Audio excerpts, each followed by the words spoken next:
চীনে তালেবান সেনাদের প্রশিক্ষণ, উভয় পক্ষের ঘনিষ্ঠ কৌশলগত সম্পর্ক জোরদার। কাবুল বেইজিং নতুন অধ্যায়ে প্রবেশ করেছে। আফগানিস্তানের ক্ষমতাসীন তালেবান সরকার ও চীনের মধ্যে সামরিক সহযোগিতার নতুন দিক উন্মোচিত হয়েছে। চীনের সামরিক প্রশিক্ষণ কেন্দ্রগুলোতে এখন বিশেষভাবে প্রশিক্ষণ নিচ্ছে তালেবান সরকারের নির্বাচিত সেনারা।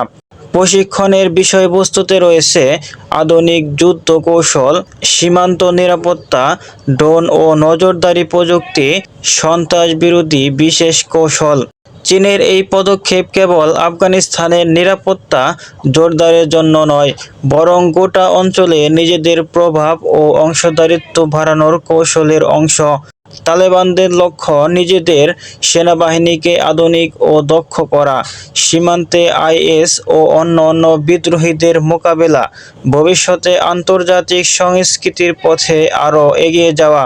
চীন বলেছে, আফগানিস্তানে স্থিতিশীলতা মানে আমাদের সীমান্তে নিরাপত্তা।